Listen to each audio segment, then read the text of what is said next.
안녕하세요. 이번 영상에서는 계약원가와 수익 관련 자산 부채 계정의 재무제표 표시에 대해서 설명하겠습니다. 세상에 공짜는 없죠. 일반적으로 수익을 인식했다면 당연히 그와 관련한 비용이 있을 테고 재무제표에 반영해야 합니다. 이전 영상에서 계약에 따른 수익 인식에 대해서 설명했는데요. 계약 수익과 상대적인 개념으로 계약원가가 있습니다. 계약원가가 뭐냐면 쉽게 비용이라고 생각하면 됩니다.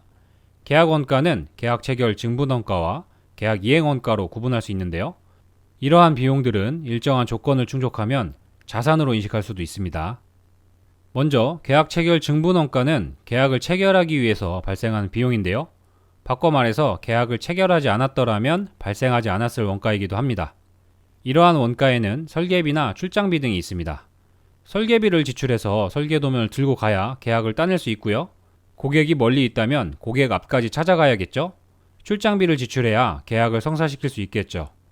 계약 체결 증분원가는 고객으로부터 회수할 수 있으면, 그러니까 거래 가격에 반영해서 받거나 따로 청구할 수 있으면 자산으로 인식합니다. 만약에 이러한 것들이 1년 이내에 회수된다면 자산을 잡을 필요도 없이 그냥 비용으로 인식합니다. 계약 이행 원가는 말 그대로 계약 이행 시에 발생하는 원가인데요. 건설원가나 설치원가 등이 있습니다.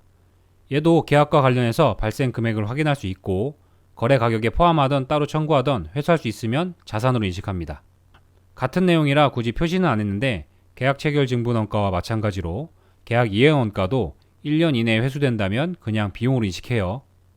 이러한 원가들이 자산으로 인식할 수 있는 요건을 충족하면 계약 자산으로 표시하고요.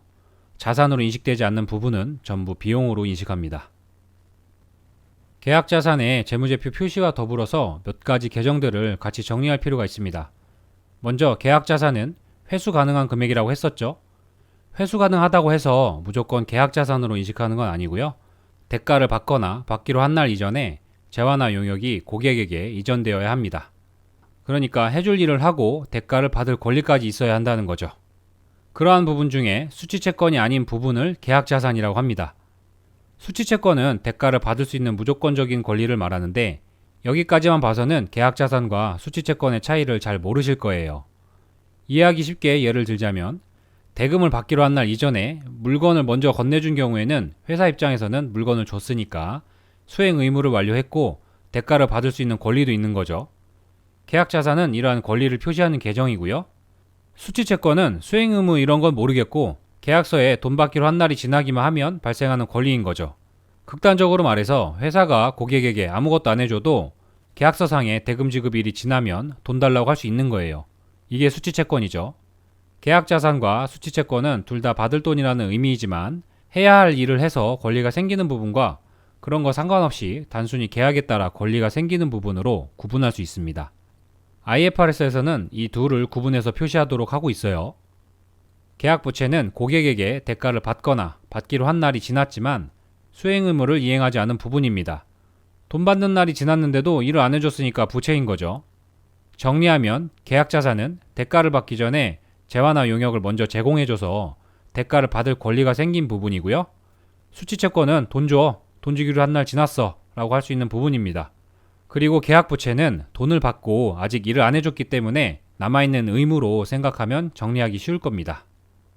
계약부채의 분계를 보면 대가를 받거나 받기로 한 시점에 계약부채가 발생하는 것으로 회계 처리합니다.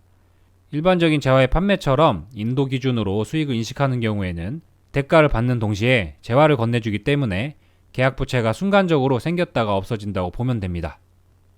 이번 영상의 설명은 여기까지입니다. 감사합니다.